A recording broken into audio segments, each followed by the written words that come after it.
हार्दिक पांड्या को यह अंदाजा भी नहीं होगा कि जब गुजरात टाइटंस छोड़कर वो यहां आ रहे थे तो इतना बेआबरू होना पड़ेगा। गैर तो गैर, अपने भी घर में हार्दिक को नहीं छोड़ा गया, ना गुजरात में बख्शे गए ना मुंबई में बख्शे गए। लेकिन ये सारी चोट हार्दिक पांड्या सह लेंगे अगर इस टीम के वो कप्तान बने रहेंगे। लेकिन अब इस कप्तानी के बीच में अगले 3 मुकाबले ये तय करेंगे कि हार्दिक पांड्या कप्तान रहेंगे या हार्दिक पांड्या न घर के न घाट के रहेंगे। मुंबई इंडियंस के 4 मुकाबले थे जो वानखेड़े के अंदर होने वाले थे और इन 4 में से एक मुकाबला जो है फिलहाल मुंबई हार चुकी है। राजस्थान रॉयल्स ने उनके घर आकर उन्हें जलील किया है। इसके बाद मुकाबला दिल्ली से है, फिर आरसीबी से है और फिर धोनी से है। और जिस तरह के हालात मुंबई इंडियंस के नजर आ रहे हैं, जिस तरह की गुटबाजी मुंबई इंडियंस की नजर आ रही है, अगर यही गुटबाजी चलती रही तो जो खबरें बाहर से आ रही हैं वो खबर ये कहती हैं कि हार्दिक पांड्या को कप्तानी से हटा दिया जाएगा, वो मुंबई इंडियंस से कैप्टन नहीं रहेंगे।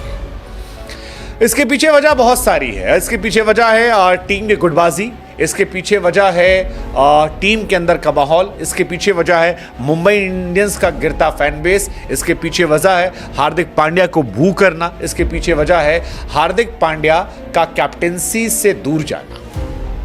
हार्दिक तमाम एक्सपर्ट्स की माने तो कप्तान के तौर पर नजर भी नहीं आते और इसीलिए बड़ा सवाल ये खड़ा होता है कि क्या वाकई में हार्दिक पांड्या पूरे सीजन कप्तान रहेंगे या वो जो साल 2013 की कहानी हुई थी जिसमें रिकी पॉन्टिंग कप्तान थे, 6 मैचेस तक कप्तानी की थी, 3 जीते थे 3 हारे थे और फिर कहा गया थैंक यू सो मच जी, टाटा गुड बाय।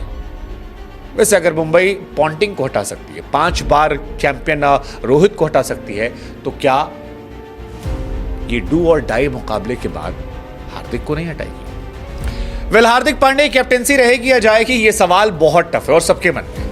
लेकिन आप चाहें तो आसान सवालों के जवाब देकर बहुत सारे नाम जीत सकते हैं। यहां नहीं, प्रोबो ऐप पर कुछ नहीं करना है, आपको सिर्फ यस या नो में आसान सवालों के जवाब देने। मसलन जैसे आज का मैच है, 500 रन वाली पिच पर क्या एसआरएच फिर से सीएसके को हराएगी? पिछली बार एमआई को हराया था।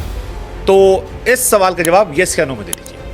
बहुत सारे सेगमेंट्स और भी वहां पर हैं, न्यूज़ के सेक्शंस हैं, लेकिन अभी क्योंकि आईपीएल चल रहा है तो क्रिकेट पर हम फोकस करते हैं। आपको सिर्फ यस या नो में जवाब देना है और विड्रॉल बड़ा आसान है। प्रोबो इंडिया का पहला ऐप है जो ओपिनियन बेस्ड ऐप है और ये वाला ऐप भी नहीं जिसे गवर्नमेंट ऑफ इंडिया बैन करती है। मुझे मेरा जवाब पता है, आप अपना जवाब वहां दे सकते हैं। 24/7 विड्रॉल भी है, चाहे तो पेटीएम, यूपीआई या बैंक ट्रांसफर, जैसे भी आप चाहें। लिंक जो है वो हमने डिस्क्रिप्शन में दे रखा है, जाइए प्रोबो पे आसान सवाल के जवाब दीजिए और हम लौटते हैं हार्दिक पांड्या की कैप्टेंसी और उनकी किस्मत को लेकर।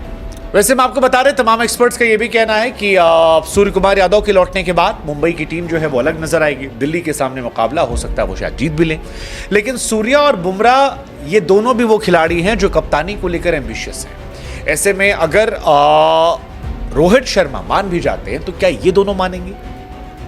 मुंबई इंडियंस का फैन बेस जो है वो सूर्या के साथ है, वो बुमराह के साथ है, वो रोहित के साथ भी है।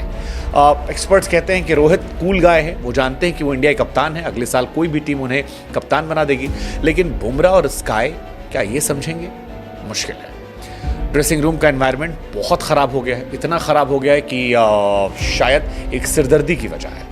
हार्दिक पांड्या अलग थलग भी नजर आते हैं। पिछले मैच में भी हमने देखा था कि हार्दिक किस तरह से अलग थलग हो गए थे और उनके साथ उनके टीम के लोग भी नहीं आ रहे थे। इधर वीरेंद्र सहवाग और मनोज तिवारी ने एक चैनल पर बातचीत करते हुए कहा कि मुंबई इंडियंस अगर हार्दिक पांड्या को रिप्लेस करती है तो हैरानी नहीं होगी। मनोज तिवारी ने तो यहाँ तक कह दिया कि जितना मैं समझता हूँ एमआई को, हार्दिक ने बैक टू बैक गलतियाँ की हैं। ऐसा दिखा है कि चाहे गेंदबाजों में बदलाव हो या फिर बैटिंग ऑर्डर में, हार्दिक सही से कप्तानी नहीं कर पा रहे और अगर रोहित शर्मा का रिटर्न यहाँ होता है तो ये हमें हैरान नहीं करेगा। हालांकि सहवाग इस बात से इत्तेफाक नहीं रखते थे। सहवाग ने कहा कि इतना आसान नहीं है, 5-6 मैचेस तो दिए जाएंगे, उन मैचेस के बाद तय होगा कि हार्दिक का क्या करना है। लेकिन फिर कहानी यही है कि अगले 3 मुकाबले जो हैं वो करो या मरो की कहानी है। एक मुकाबला डीसी के सामने जो कंपैरिजन में सबसे आसान मुकाबला नजर आता है। हालांकि ऋषभ पंत की टीम भी चाहेगी कि वो कमबैक करे, और अगर गलती से ऋषभ पंत की टीम मुंबई पर चढ़ जाती है तो सीएसके और आरसीबी के सामने कहानी और मुश्किल हो जाएगी। वैसे भी विराट का इतिहास रहा है कि वो मुंबई जब आते हैं तो उस ऑडियंस के सामने जमकर रन बनाते हैं, और इस साल तो विराट की हुटिंग भी नहीं होने वाली है। ऐसे में हार्दिक पांड्या अगर 2-3 मैचेस के बाद कप्तानी से हटाए जाते हैं तो ये हैरान नहीं करेगा। लेकिन सवाल ये तब निर्भर करेगा जब हार्दिक पांड्या यहां से तीनों मैच अगले हारते हैं या 3 में से 2 मैच हारते हैं।